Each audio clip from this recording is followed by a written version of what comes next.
어떤 율법 교사가 일어서서 예수님을 시험하려고 말하였다. 스승님, 제가 무엇을 해야 영원한 생명을 받을 수 있습니까? 예수님께서 그에게 말씀하셨다. 율법에 무엇이라고 쓰여 있느냐? 너는 어떻게 읽었느냐? 그가 네 마음을 다하고 네 목숨을 다하고 네 힘을 다하고 네 정신을 다하여 주 너의 하느님을 사랑하고 너의 이웃을 너 자신처럼 사랑해야 한다 하였습니다. 하고 대답하자 예수님께서 그에게 이르셨다. 옳게 대답하였다. 그렇게 하여라. 그러면 너가 살 것이다. 착한 사마리아인의 비유. 그 율법 교사는 자기가 정당함을 드러내고 싶어서 예수님께 그러면 누가 저의 이웃입니까? 하고 물었다. 예수님께서 응답하셨다. 어떤 사람이 예루살렘에서 예리코로 내려가다가 강도들을 만났다. 강도들은 그의 옷을 벗기고 그를 때려 초주검으로 만들어 놓고 가버렸다.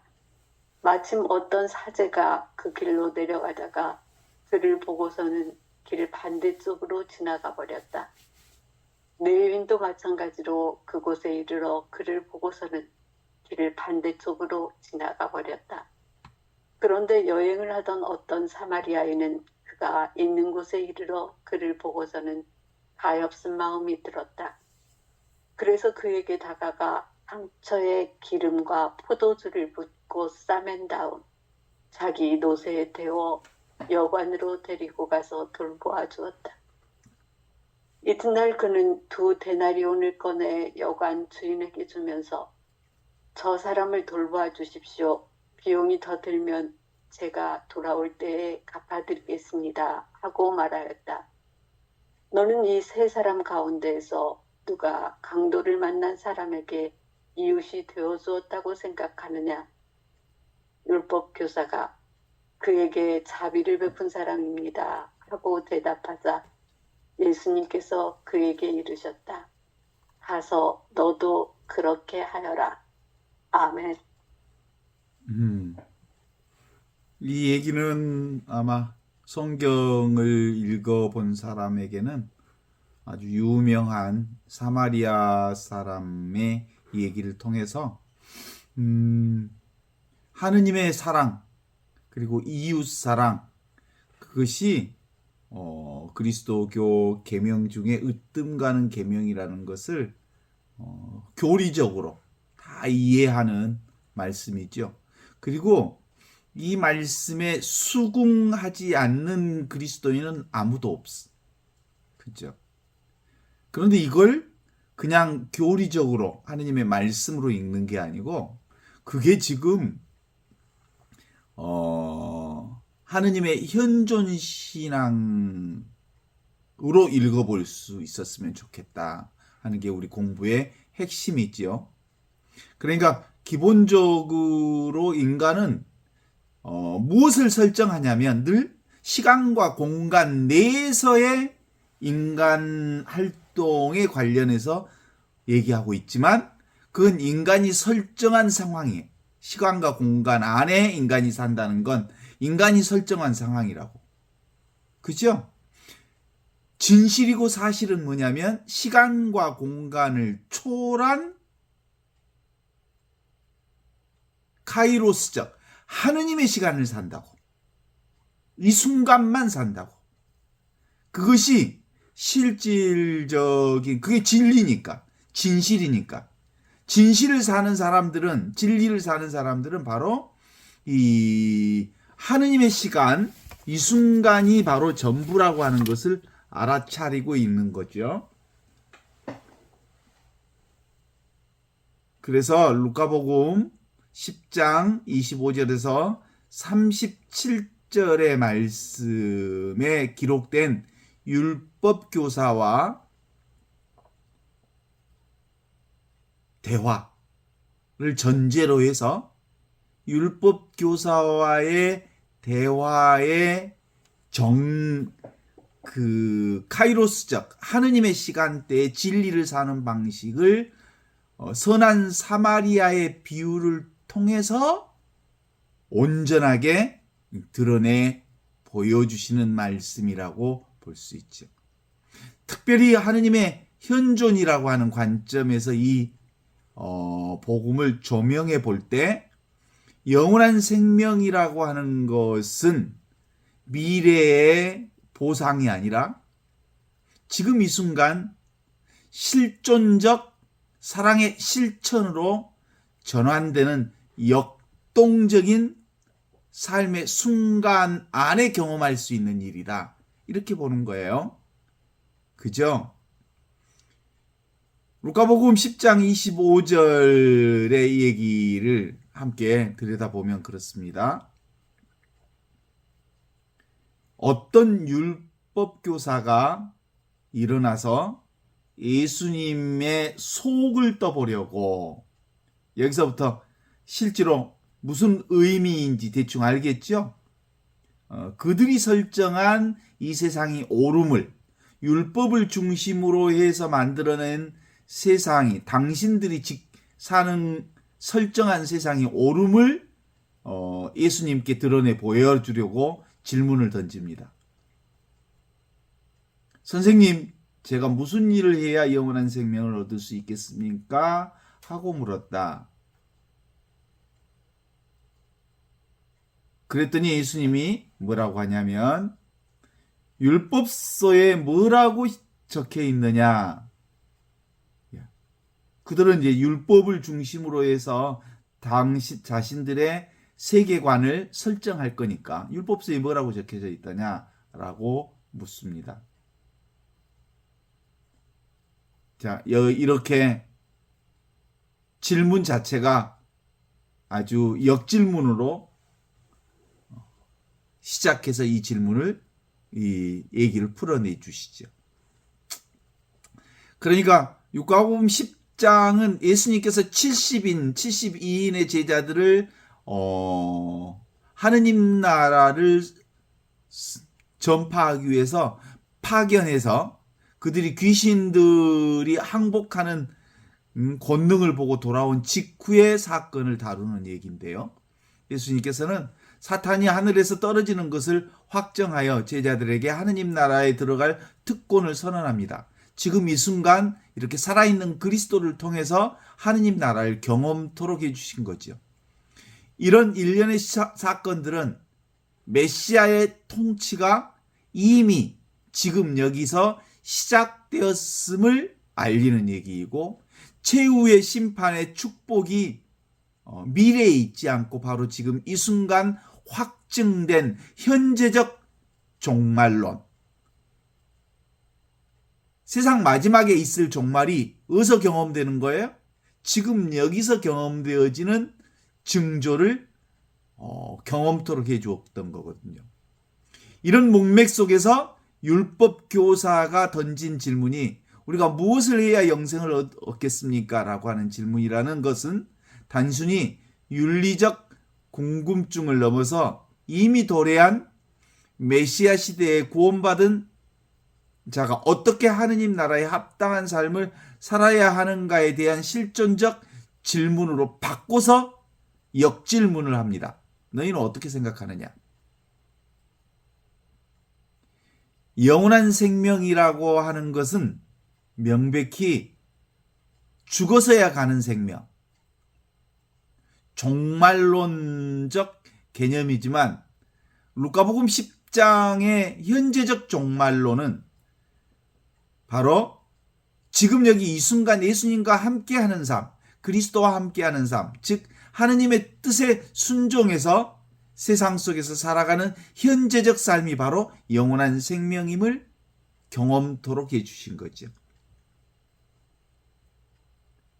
그러니까 하느님의 현존신앙을 이해하는 데 있어서 고대 히랍의 시간관념이라고 말할 수 있는 크로노스와 카이로스의 변증법은 아주 필수적이라고 말할 수 있습니다. 그러니까 근본적으로 우리 인간의 시간, 우리 인간의 시공간 내에, 시간과 공간 내의 시간을 인간이 만든 시간이라고 하는데, 이게 연대기적인 시간, 인간이 인위적으로 만든 시간, 지금 이 순간을 근본적으로 어떻게 우리가 설정할 것인가라고 하는 것을 인간들끼리 서로 소통하는 시간이죠. 그죠? 이게 이제 인간의 시간이에요. 서로 소통하기 위해서. 크로노스적, 연대기적 만들어진 시간을 가지고 살아온 거죠.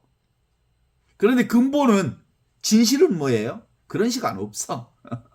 그냥 인간이 만든 시간이지. 그런 시간 없어. 진실은 뭐예요? 지금 이 순간밖에 없어. 지금 이 순간만이 하느님이 계집된 시간이고, 지금 이 순간만이 바로 영원한 시간이고, 지금 이 순간만이 궁극적 시간이. 그래서 지금 이 순간을 시간과 공간을 초월한, 지금 시간과 공간을 초월한 역이라고 말할 수 있죠. 크로노스는 물리적으로 흘러가는 양적인 시간이라고 한다면, 일상의 쳇바퀴 안에 흘러가는 연대기적인 시간 모두가 인간이 만든 시간이죠. 그런 시간 없잖아요. 이미 지나가 버린 시간을 머릿속으로, 생각으로 상정할 뿐이지. 더 나아가서 율법의 문자적이고 의례적인 준수에 일치하는 경향이 있는 거죠. 그러니까 율법서에 기록된 것, 그것을 지키면 영원한 생명을 산다고 믿었던 거예요. 반면에 하느님의 시간은 카이로스적, 질적인 특별한 시간을 얘기하는 거예요. 그 특별한 시간은 순간순간 찰나찰나 하느님께서 함께하는 그 체험, 그게 바로 은혜로운 순간, 그라시아, 축복의 순간을 의미하고 영원한 찰나와 입맞추는 시간이라고 볼 수 있죠.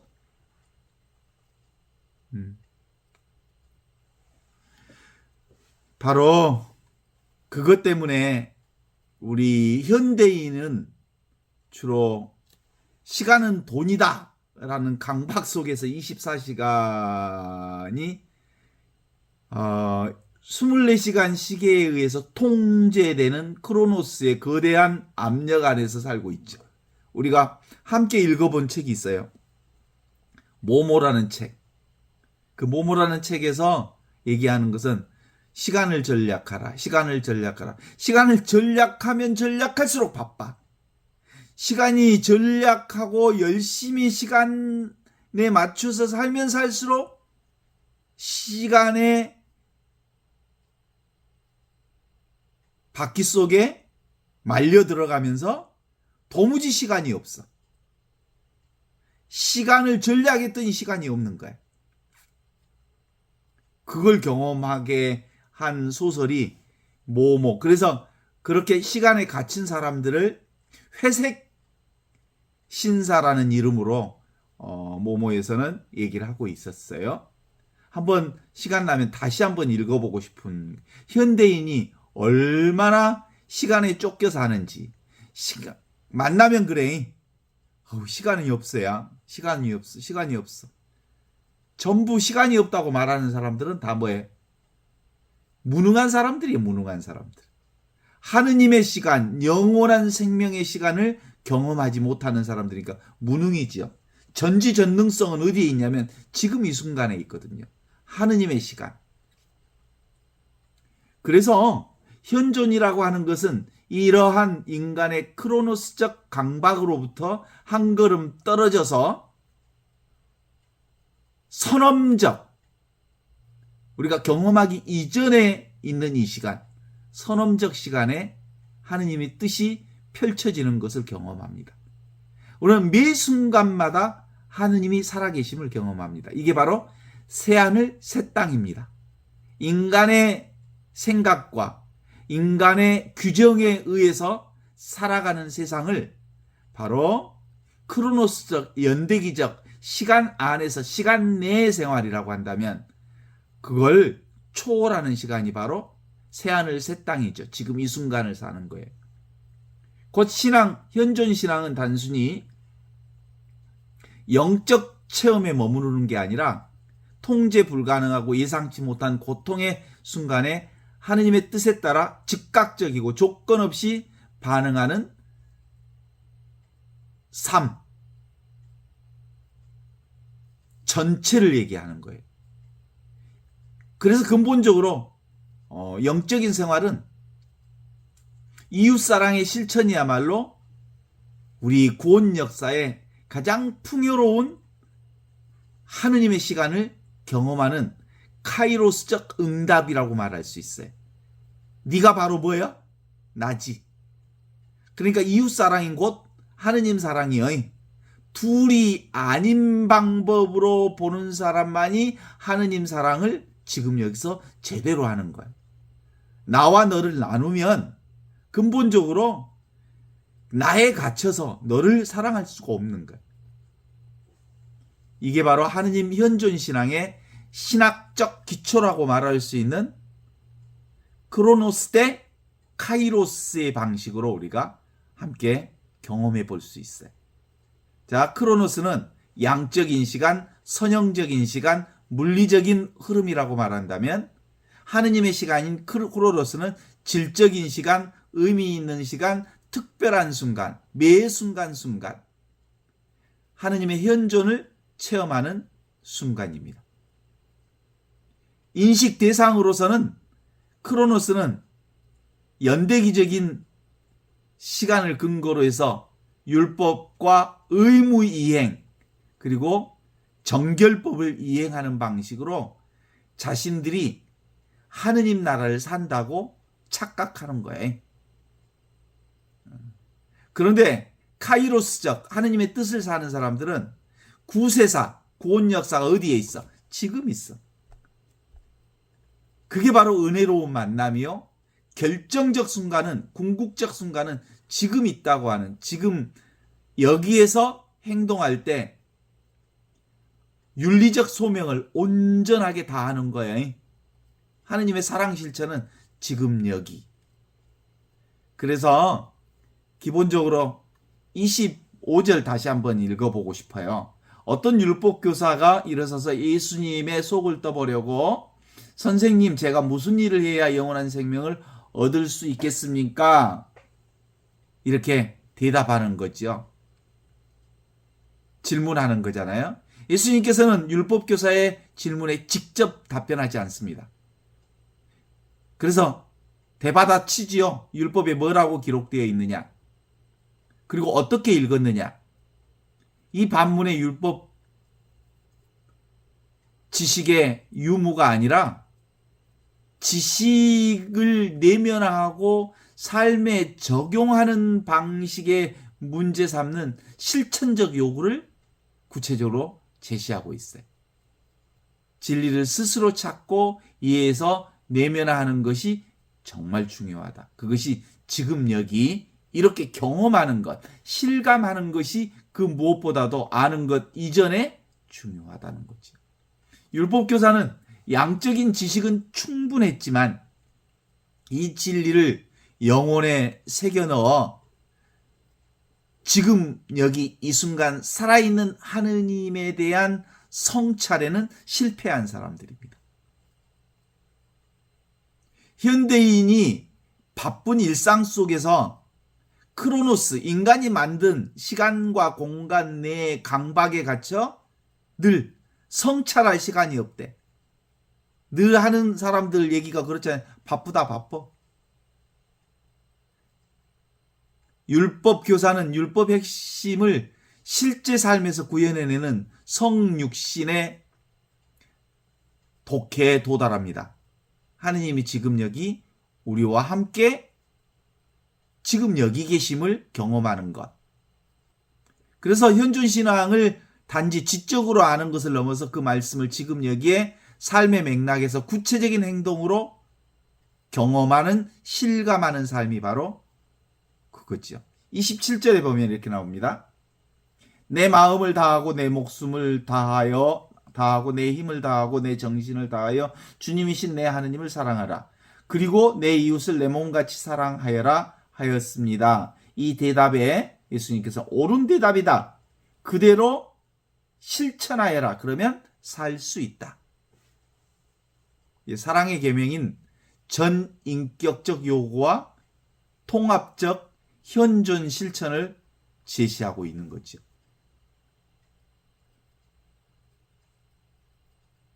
이 두 계명, 하느님 사랑과 이웃 사랑, 수직적 관계와 수평적 관계는 모두 율법과 선지자들의 강령이고 그리스도교의 중심축이라고 말하고 있어요.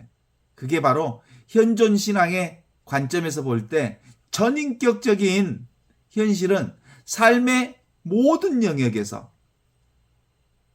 하느님의 현존을 인식하고 지금 여기 이 순간 이렇게 살아계신 그리스도를 인식하고 그 하느님께 실감하고 반응하는 것이 바로 이거죠. 내 목숨을 다하고 내 힘을 다하여 내 주 하느님을 사랑하라. 그리고 내 이웃을 내 몸처럼 사랑하라. 사랑이 율법의 문자적 준수가 아니라 생명을 살리는 긴급한 필요에 우선적으로 반응하는 것. 이것을 이제 비유를 통해서 우리에게 전해주고 계시죠. 자, 그러면 어떻게 되는지. 그러나 율법교사란 짐짓 자기가 옳다는 것을 드러내려고 그러면 누가 이웃입니까? 라고 하는 질문을 던집니다. 29절의 질문이 사랑의 계명을 행하라고 하는 명령을 받은 후에 율법교사는 자기가 옳게 보이려고 그러면 내 이웃이 누구입니까? 라는 질문을 던지는데 이 질문을 보면 보편적 사랑의 계명이 요구되는 전적인 헌신을 회피하고 사랑의 대상을 법적으로 확정지어서 경계를 좁히려는 시도죠. 그러니까 율법에 쓰여진 것으로 보면 이웃이 뭔만 이웃이야? 유대인만 이웃이야.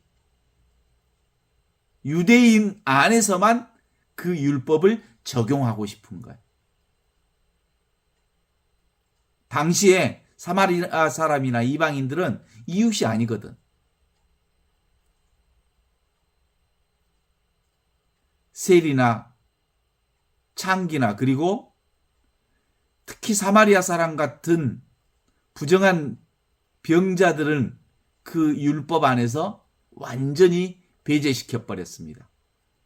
이는 근본적으로 책임을 통제하고 계산하려고 하는 그들의 머릿속에 계산된 얘기들이죠. 우리 이웃 아니어라? 이방인들은? 세리와 창기들은 우리 이웃이 아니어라? 율법 기준에 의하면? 이렇게 말하고 싶은 거죠. 율법 교사의 질문은 현존신앙의 근본을 회피하려는 의도에서 비롯된 말입니다. 이웃이 누구인지 정의하려는 시도는 결국 내가 져야 할 책임의 무게를 줄이려는 자기 정당성에서 나오는 얘기들이죠. 그것을 보고 이제 예수님이 비유의 말씀을 드는 거죠. 예수께서 이렇게 말씀하셨다. 어떤 사람이 예루살렘에서 에리코로 내려가다가 강도를 만났단다. 강도들은 그 사람이 가진 모든 것을 빼앗고 마구 두들겨서 반쯤 죽여놓고 갔단다. 마침 사제가 그 앞을 지나갔단다. 이 지금 이 얘기 설정은 어떤 걸 드러내기 위한 것 같아요? 30절에 긴박성. 지금 이 순간 내가 행동하지 않으면 안 되는 긴박성을 순간순간 지금 해야 할 일, 이 순간 해야 할 일, 지금 해야 할 일, 이 순간 해야 할 일. 이게 바로 현존신앙의 핵심이에요. 머릿속으로 계산하면 이미 끝난 거예요. 예수님은 율법교사의 비유를 통해서 어떤 사람이 고지대 예루살렘에서 저지대에 에리코로 내려가다가 강로를 만났단다라는 얘기를 통해서 강도들이 숨어서 원래 왕래하는 사람이 많았던 위험한 길이 있었고, 강도를 만난 자는 구타당하고 거의 죽게 되었다고 하는 이 얘기를 설정함으로써 긴급한 카이로스적 상황을 조성하는 거죠. 하느님의 개입. 이는 바로 하느님의 현존 신앙이 성전이나 또 학문의 공간에 국한되지 않고 오히려 가장 비참하고 그리고 가장 위험한 길 위에서 윤리적 결단을 요구하며 나타나는 것이라고 하는 사실을 설정하는 거죠.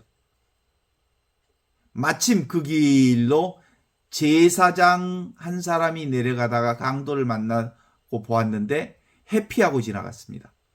제사장은 성전에서 성스러운 미사를, 제사의식을 거행해야 하는 사람이었기 때문에 율법에 따라 몸이 항상 정결해야 했으므로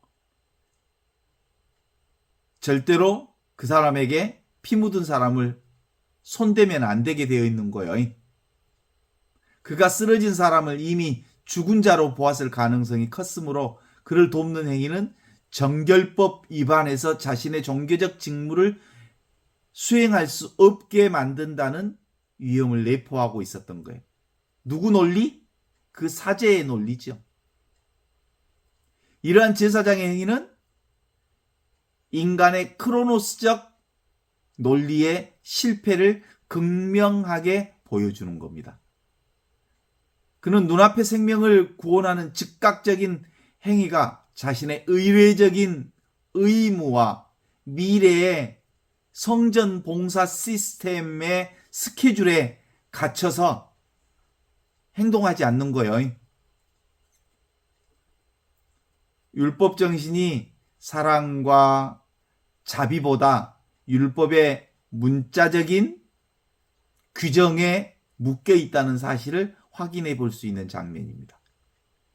하느님을 섬기는 의례적 의무가 하느님의 성품인 자비의 실천을 압도했을 때 종교적인 직분은 오히려 생명에 대한 무관심으로, 즉 신앙의 무능력으로 귀결되고 있다는 사실을 확인할 수 있는 사실이죠.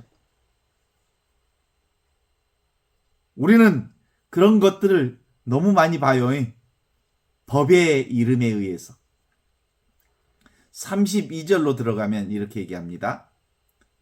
또 레위 사람도 거기까지 왔다가 그 사람을 보고 피해서 지나가 버렸다. 그런데 길을 가던 어떤 사마리아 사람은 그 옆을 지나가다가 그를 보고 가엾은 마음이 들어서 가까이 가서 상처에 기름과 포도주를 붓고 싸매어 주고는 자기 나귀에 태워서 여관으로 데려가 간호해 주었더라 라고 레위인도 그냥 지나쳐 버렸잖아요. 레위인은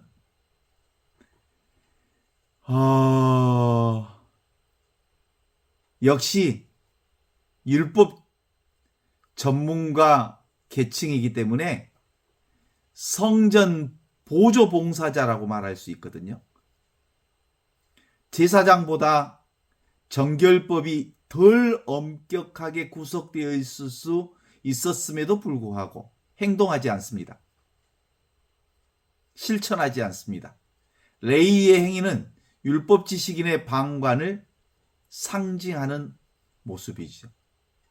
율법 교사처럼 사랑 계명에 대한 지적인 이해는 보았으나 이를 실천으로 옮길 용기는 사실 없었습니다. 이는 하느님의 현존 신앙이 단지 지식의 영역에 머무를 때 얼마나 무능하게 드러났는지를 보여주는 내용이죠.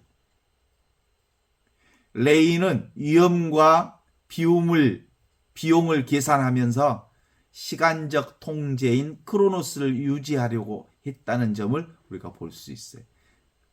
그래서 생명구원이라고 하는 아주 긴박성, 살아있는 생명을 살려야 한다고 하는 이 긴박성 앞에 윤리적 책임을 회피하고 말았습니다.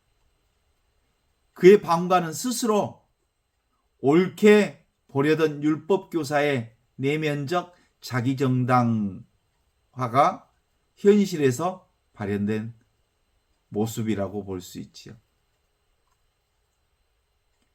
현존 신앙의 아주 전형적인 모범을 보여준 사람이 누구? 사마리아인을 통한 현존 신앙이 뭔지를 보여주는 거예요.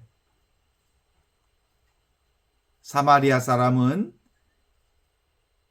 유대인들이 혐오하고 이웃의 범주에서 율법으로 제외된 외부인들이었습니다. 그러나 이 사마리아 사람들은 강도를 만난 자를 보자마자 불쌍한 마음이 들어서 가까이 가서 기름과 포도주를 그 상체에 붓고 싸매어서 자기 나귀에 태워 주막으로 데려가서 돌보아 주었다고 기록되어 있습니다. 사마리아의 행동은 종교적, 사회적 장벽을 초월해서 조건 없는 희생의 사랑을 보여주는 겁니다. 그러니까 카이로스적 사랑이라고 하는 것은 바로 즉각적인 것을 얘기하는 거. 즉각적이라고 하는 것은 지금 필요한 일을 하는 거요. 이 순간 해야 할 일을 하는 거요. 그게 강도를 치료할 일이 있으면 치료해주고, 지금 놀 때면 노는 거예요. 지금 잘 때면 자는 거예요. 지금 숨 쉴 때면 열심히 숨 쉬는 거예요. 지금 울 때면 우는 거예요. 순간순간 상황 따라 조건 따라 흐름 따라 물결 따라 그냥 하면 되는 거예요. 여러 이유가 필요 없어. 거기에 개인적 위험, 당시에 그 에리코로 가는 그곳은 강도가 너무너무 많은 곳이었거든요. 강도 소굴로 돌아가는 위험과 그리고 재정적 비용을 감수하면서 이 포괄적이고 전인격적 돌봄을 실천한 사람이 바로 사마리아 사람이었다. 이렇게 볼 수 있죠. 이것이 바로 성육신적 영성의 모범입니다. 성육신적 영성이라고 하는 건 하느님이 사람이 되신 영성, 하느님이 인간이 되신 영성이죠.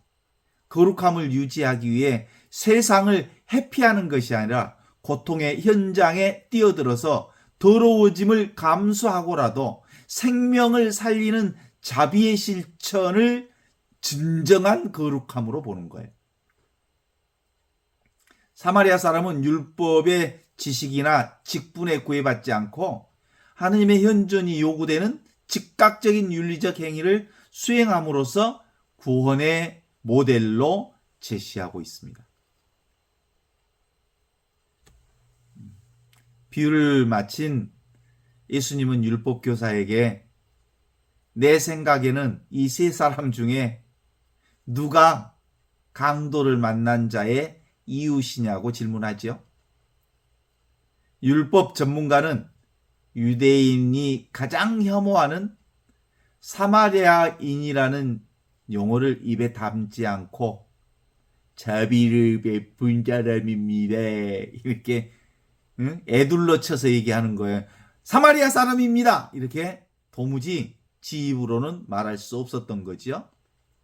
이 답변은 율법교사 스스로 이웃사랑의 주제가 혈통이나 종교적 범주가 아닌 자비의 실천에 있음을 증명해 주고 있는 거죠.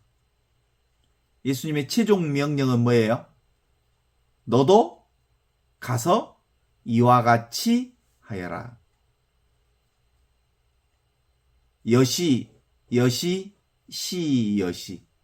이와 같고, 이와 같고, 이렇게 이와 같은 것.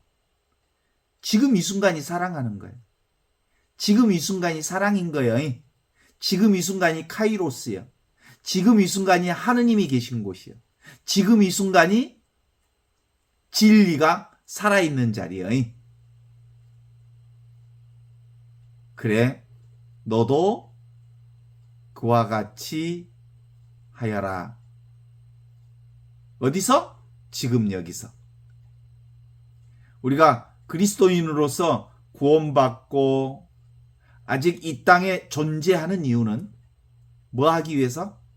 사랑하기 위해서 지금 살고 있는 거예요. 사랑이 뭐야? 이웃을 돕는 게 사랑이 아니고 이 순간을 사는 게 사랑이에요. 숨 쉬는 게 사랑이고 순간순간 상황 조건 따라 현존하는 것. 현존이 사랑이니까. 사랑이 지금 있으니까. 사랑이 이 순간 있으니까. 그러니까 이 순간 할 수 있는 일을 하는 게 사랑이라니고. 그건 이유가 없어, 이유가. 뭐? 아버지 장례를 치르게 해주십시오. 지금 그 사랑을 살아. 그것이 전부야. 과거가 아니고 미래가 아니고 지금이라는 걸 너무 분명하게 표현해 주는 것이죠. 이 명령은 율법교사에게 자존심 이상의 치욕일 수 있는데 그는 그가 혐오하는 사마리아 사람처럼 행동해야 비로소 구원에 이른다는 뜻을 전해주고 있기 때문입니다. 이는 영원한 생명이 지금 우리가 자비를 베푸는 지금 여기 이 순간 이미 실현되고 있음을 의미하는 현존신앙의 핵심을 드러내는 비유라고 말할 수 있죠. 따라서 루카복음 10장 25절에서 37절이 담고 있는 이 메시지는 영원한 생명의 추구가 미래적인 것 혹은 법적인 것 문자 안에 있지 않고 인간의 시공간 내에서의 인간의 계산, 크로노스적 시간 안에 존재하는 게 아니라 하느님의 뜻에 따라 즉각적이고 급진적이고 자비를 실천하는 윤리적 결단은 늘 지금 할 것을 하는 거예요. 지금 할 수 있는 것을 하는 거예요. 그게 바로 크로노스적 사랑을 사는 일입니다. 율법 교사의 실패는 영원한 생명을 얻는 방법을 율법이라고 하는 법적으로 정의 가능한 목록으로 축소하려 했기 때문에 제사장과 레인의 그 하느님 나라 사랑을 하지 못한다고 하는 사실을 드러내 보여주는 것이죠. 하느님을 섬기는 일은 의례적인 의무 정결법을 위에 두었기 때문에 실제로 지금 여기 이 순간을 외면하고 말았던 거죠. 지금도 얼마나 그런 일들이 많아요. 종교적 지식이나 신학이나 학문에 하느님이 계시지 않아. 종교적 직분에 하느님이 계시지 않아.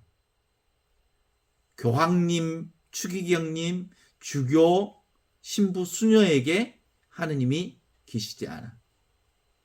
지금 계시는 거지. 지금 사는 사람들에게 하느님이 함께하는 거지. 직분에 하느님이 계시지 않다고. 동의하십니까? 그런데도 교회는, 종교는 대부분 이 관례적 의 관습에 갇혀 있거나 직분에 하느님이 계시다고 믿는 경향성이 있어. 주교님이 한번 축복해 주면 하느님 축복받았다고 그래. 그래? 그럴 수 있지. 본인이 그렇게 생각하면. 그러나 궁극적으로 하느님의 현존신앙은 우리가 마주치는 모든 고통의 순간을 영생의 현재적으로 주어지는 카이로스적 기회로 삼는 것이어서 실제로 하느님의 은혜는 언제 가장 잘 경험되냐면 고통의 순간에 가장 잘 경험돼. 실제로 지금 이 순간 경험되기도 되지만 가장 강렬하게 하느님의 은총을 경험하는 때는 바로 십자가에 뗀 거죠. 예수님의 최종 명령은 모든 경계와 편견을 넘어서 강도를 만난 자의 이웃이 되어야 할 능동적인 책임은 자비 실천에 있습니다. 사랑의 실천은 지금을 사는 자에게만 가능한 일들이죠. 어떻습니까?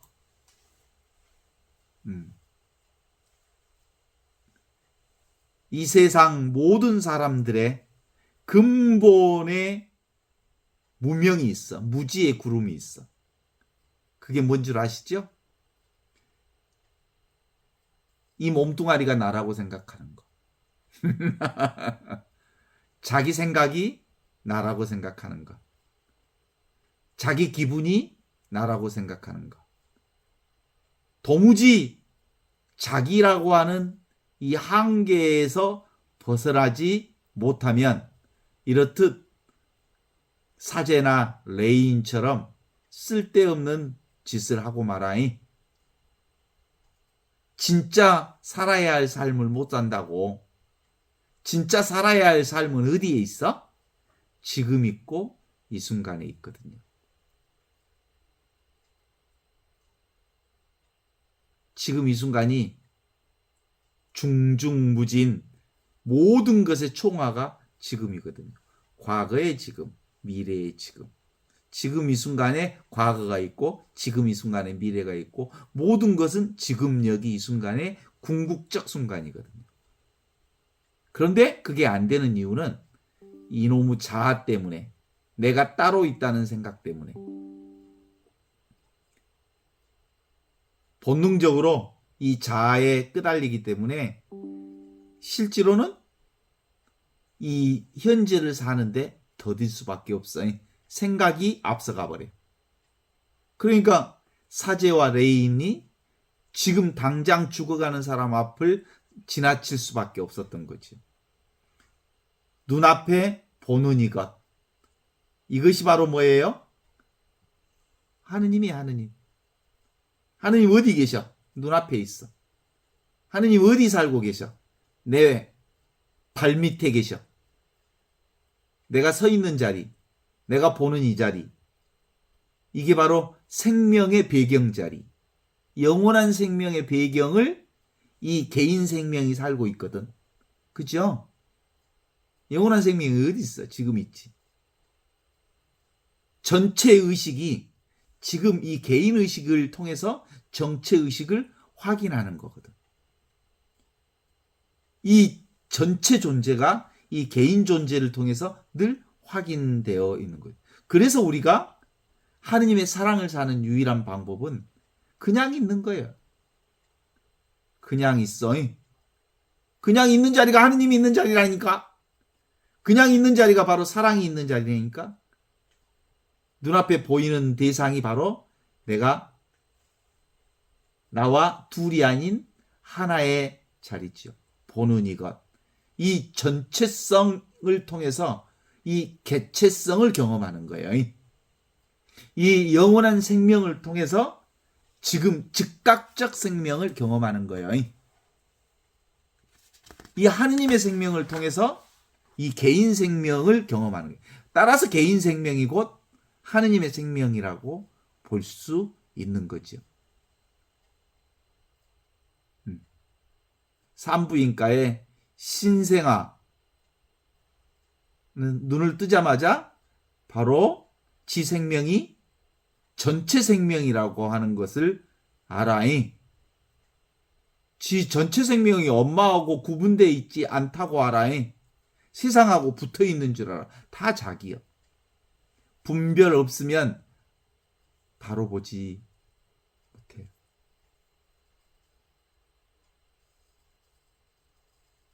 분별 생각, 분별 의식, 기억이 자기 의식을 만들어내거든요. 그래서 보통 오늘 책을 읽어보면서 그거 확인했는데 거의 돌 되기 전에는 아이들이 어떻게? 구분이 없어. 분별하지 않아.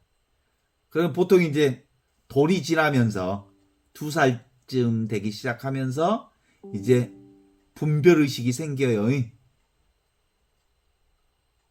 그죠? 그 다음에 이제 7살쯤 되면 이제 자아의식이 점점점 분명해져. 그래서 거짓말 치기 시작해. 5살, 7살 때부터. 그래서 이제 14살, 20살이 되면 에고가 확정되어지죠. 만들어진 자아의식으로 살게 되지죠.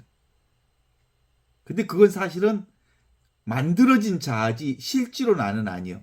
진짜 나는 영원한 생명이 나고 만들어진 자아는 개체 생명을 의식하는 그 의식, 개별 의식의 분별 의식 안에 들어있는 거지. 따라서 우리가 생각은 어떤 걸 확정 짓는가, 한정 짓으면서 그 한정된 개별 대상을 들여다보는 거잖아요. 그래서 인간의 생각이라고 하는 것은 근본적으로 마음의 안정을 가져다 주지 못합니다. 그림자이기 때문에.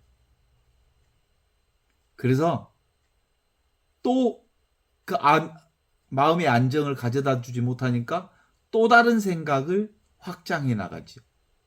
그런데 끝끝내 생각으로는 인간의 안정, 온전한 안식을 경험할 수 없어요. 온전한 안식을 경험하는 유일한 방법은 내가 허상이라는 것을 알면서 진짜 나의 안식이 있음을 경험하는 거지. 진짜 나는 지금 여기 이 순간 살아있는 현존 가운데 있을 때 온전한 안식을 경험할 수 있기 때문이라고 말할 수 있죠. 그래서 늘 우리는 이렇게 세상을 살면 경험적인 삶과 관념적 삶의 충돌을 경험하면서 살아요. 관념은 뭐라고요? 인간의 생각이라고. 경험은 뭐라고요? 즉각적인 경험. 이게 바로 진짜 삶이라고요. 그죠? 직접적인 것, 살아있는 것, 직접 경험하는 것, 직접 보는 것, 직접 느끼는 것. 그걸 다른 말로 하면 저절로 보고, 저절로 듣고, 저절로 느끼고, 저절로 경험하는 것. 이게 바로 영원한 생명인 것이지요.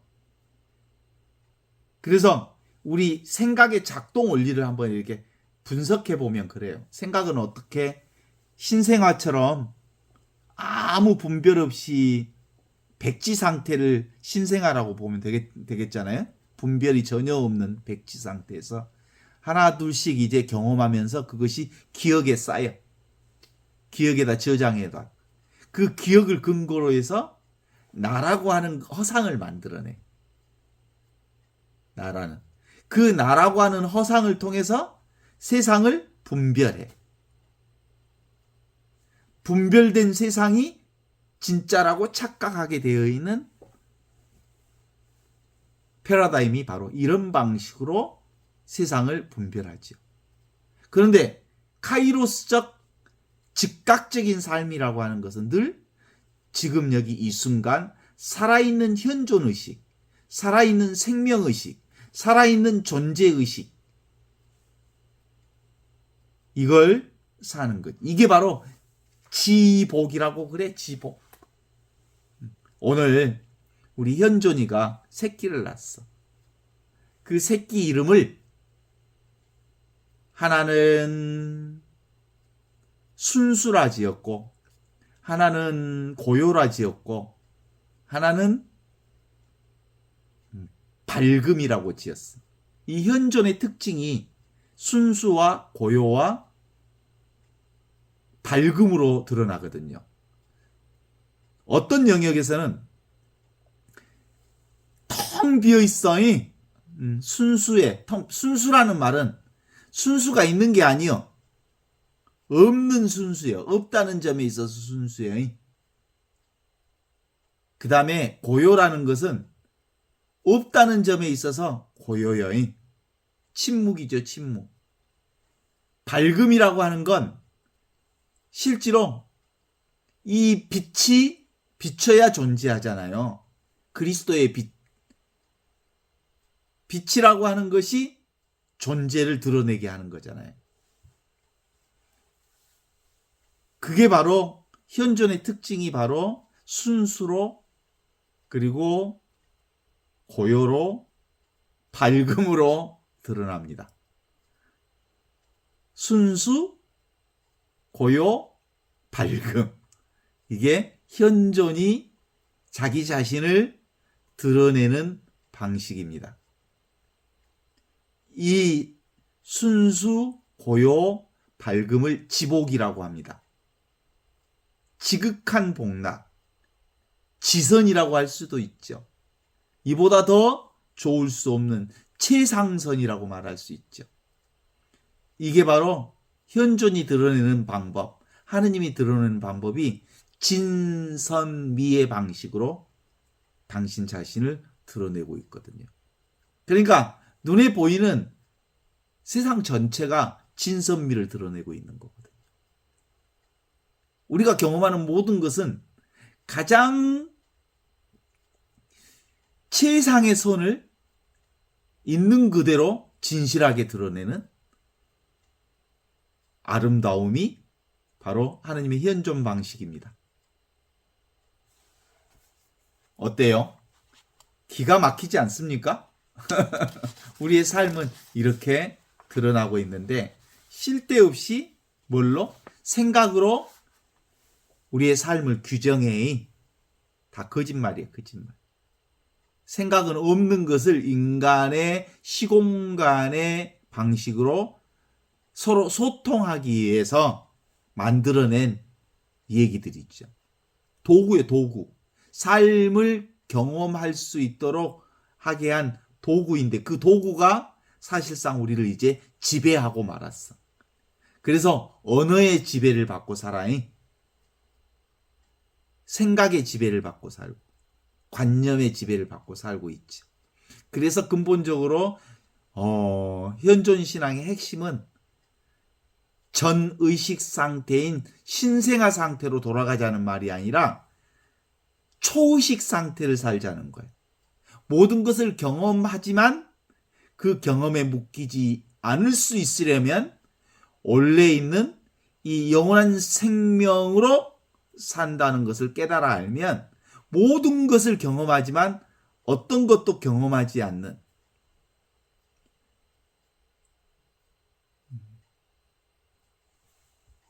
모든 것을 경험하지만 아무것도 경험하지 않는다는 것은 바로 이걸 얘기하는 거예요. 영원한 생명은 어떤 상황에도 더러워지지 않습니다. 어떤 상황에도 증감이 이루어지지 않습니다. 영원한 생명은 어떤 상황에도 불생불멸, 태어나거나 죽지 않습니다. 늘 지금 여기 이 순간 이대로 그대로 있기 때문이죠. 그래서 근본적으로 우리의 신앙생활을 원래 하느님이 우리에게 주어진 내 살림살이를 사는 것, 그것이 우리 신앙의 핵심이요 대장부의 길입니다. 여장부의 길이라고요. 진짜 여장부의 삶을 살고 싶으면 지금 여기 이 순간 살아있는 그리스도와 함께 그리스도 안에서 그리스도를 통하여 성령과 하나 되는 삶, 그것이 여장부의 길이요 대장부의 길임을 알 수 있습니다. 세상 어디에도 의존하면 그게 묶여버려요. 그러니까 백척간두 진일보 하듯이 허공에다가 내 몸을 던져야 돼. 허공에다 몸을 던지라는 말을 또 말로 받아들이면 이해할 수가 없으니까 허공이 나 자신이 돼야 된다고요. 아무것도 없을 때 모든 것을 경험하는 나 자신. 이게 허공이요, 허공. 없이 계시는 하느님의 본성으로 산다 이 말입니다. 자기의 본성품, 원래 내 살림살이는 하느님의 본성이 내 살림살이란 말입니다. 아시죠? 그래서 우리를 뭐라고 고백할 수 있어야 돼? 오직 모를 뿐. 알 수 없어. 알 수 없는 삶을 사는 거예요. 안다는 건 유일하게 하나 있어. 오직 모른다는 것만 알 수 있는 거예요. 왜냐하면 우리가 하느님의 형상으로 우리를 지음받았기 때문에 오직 모르는 하느님의 형상으로 사는 거예요. 오직 모름이 하느님이요. 알 수 없음이 하느님이요. 경험되지 않음이 하느님이요. 그런데 이 경험되지 않는 것, 모르는 것, 알 수 없는 것, 이해할 수 없는 이 하느님의 본성으로 세상 모든 것을 경험하면서 사니까 내일 무슨 일이 일어날지 모르지만 지금 여기 이 순간 살아계신 그리스도를 성육신하신 하느님을 지금 여기서 사는 것. 이것이 바로 영원한 생명을 사는 유일한 방법이라는 걸 확인해 보게 됩니다. 오늘 율법 교사가 예수님의 속을 떠보려고 무슨 일을 해야 영원한 생명을 얻겠습니까? 라고 물었을 때 예수님이 하느님을 사랑하고 이웃을 내 목숨처럼 사랑하라. 그 말이 무슨 말이에요? 지금 살아라, 여기 살아라, 이 순간을 살아라. 나를 살아라, 나 자신을 살아라. 그 나 자신이 뭐예요? 하느님의 본성인 영원한 생명을 살아라 라는 말씀이지.